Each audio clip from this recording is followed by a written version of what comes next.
कहा था कुछ कह नहीं पाऊंगी, पर मैं आपको जब बरखा जी ये बात कह रही थी कि जब नेता घर आते हैं तो उन्हें कहना चाहिए, हमें अपनी आवाज़ आगे पहुंचानी चाहिए, बहुत अच्छी बात है और ये प्रयास मैंने किया है।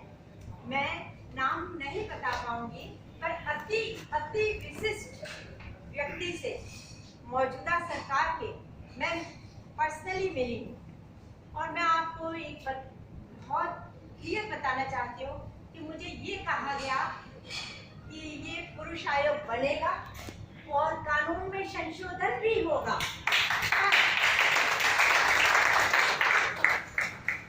पर जो पर है ना क्वेश्चन मार्क, उसने मुझे हिला के रख दिया। मुझे ये कहा गया कि सन 24 से होगा। बरखा दी मैं सच कह रही हूँ, ये 24 के बाद या 24 से होगा। ये कैसे क्यों होगा? राजनीतिक असर है, ये रंग है जो आप सबको अच्छी तरह, सब पढ़े लिखे हैं और उच्च विचार वाले हैं, सबको समझ आ रहा होगा कि ये मुझे क्यों कहा गया। खैर, पर हम लोग इन 3-4 साल ऐसे चुप तो नहीं बैठ सकते, ऐसे हम अपने बच्चों को मरते हुए तो नहीं देख सकते। आए दिन आत्महत्याएं जो बच्चे कर रहे हैं।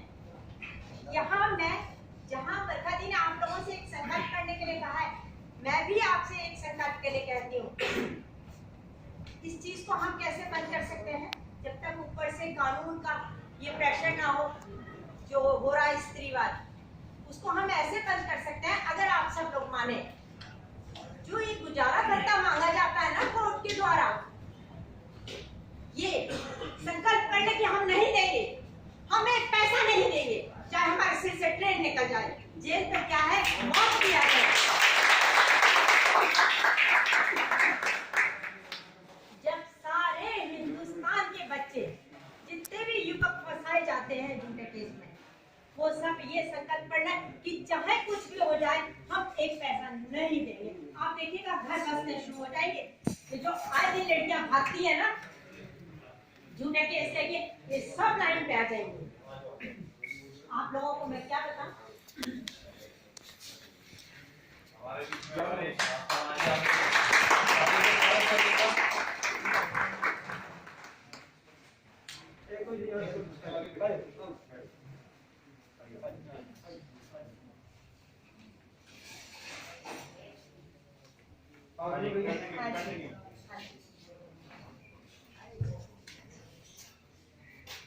तो आज जो बरखा दी ने कहा हम सबको, और इसी क्रांति को हम कहाँ पे देख सकते हैं?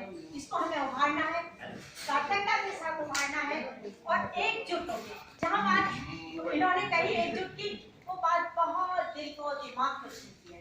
यही एक कमी है, यही एक कमी है कि हम लोग ना तो समय पे पहुंच पाते हैं, ना हम एकजुटता दिखा पाते हैं।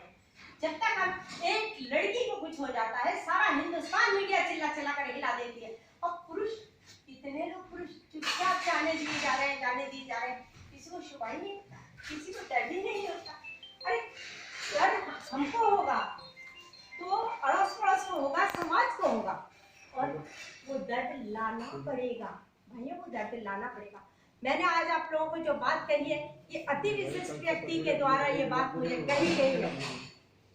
ये मीटिंग बहुत गुपचुप हुई थी कि भाई जरूर पुरुष आयोग बनेगा, कानून में संशोधन भी होगा, पर 24 से पहले नहीं होगा, नहीं होगा। उसके लिए आप हम कुछ भी नहीं कर सकते, चाहे कितना चिल्ला लें, खड़े होके आप सचिवालय के आगे आग लगा लें, कुछ भी कर लें। खाने पे जल गया था ना बच्चा, क्या हुआ? कुछ नहीं, कुछ भी कर लीजिए, नहीं होगा, नहीं होगा।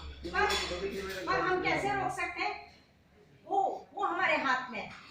संकल्प कीजिए, कोई भी आप लोग अपने भाइयों को, अपने पड़ोसियों को, अपने बेटों को, अपने भाइयों को, सबको एक ही बात कहिएगा कि गुजारा भत्ता नहीं देना हमें, सजा होती है तो हो। मैं खुद रश्मि स्मेता जेल जाने के लिए तैयार हूँ। क्या किया है मेरे बेटे ने? मेरे बेटे ने क्या किया है? कुछ भी नहीं। कल को भी रखा था उस लड़की को, कहती है मेरे अकाउंट पे 5 करोड़ रुपया। अरे 5 करोड़ रुपया होता तो मैं तो सोशल वर्कर हूँ। सब बातें झूठी पैसों के लिए, अब नहीं सहेंगे और बिल्कुल नहीं सहेंगे।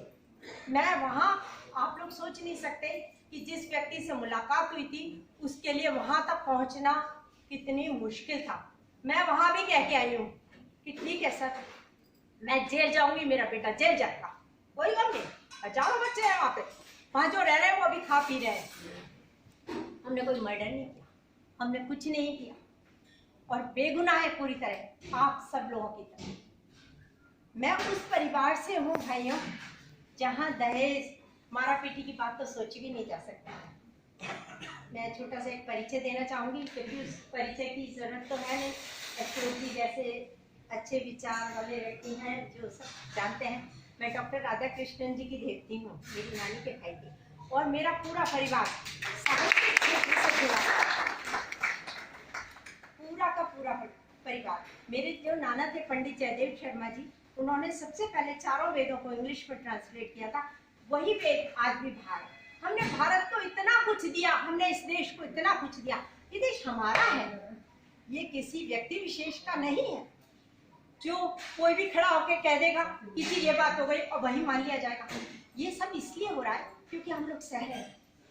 जब हम लोग सहना बंद कर देंगे और अपनी आवाज उठाएंगे, लड़के डरते हैं, घबराते हैं, मैंने देखा, कांपते हैं कोर्ट में, वुमेन सेल में, वो हमारा मनोबल गिराती हैं, ऊपर से नीचे तक देखती हैं। किस लिए भाई, किस लिए डराया धमकाया जाता है हर जगह। ये वीरेंद्र जी खड़े हैं, इनसे पूछिए, सब जगह एक ही बात कही जाती है, लड़की को पैसा दे दो, 20 लाख 30 लाख 50 लाख। कहाँ से लाएंगे हम इतना पैसा और क्यों दें? आप सब लोग, ये बरखा दी ने जो आपसे एक संकल्प कराया, बहुत अच्छी बात है, उस पर हम अमल करेंगे। पर भाइयों ये भी एक संकल्प करना और सब लोगों को यही कराना, अपने सब भाइयों को जितने भी अपने आप को पीड़ित कहते हैं उन्हें कहिएगा एक पैसा ना। मैं आज ज़्यादा कुछ भी नहीं कह पाऊंगी, आज मैं आप लोग से कुछ ज़्यादा नहीं कह पाऊंगी। आप लोग का बहुत आभार व्यक्त करते हुए धन्यवाद।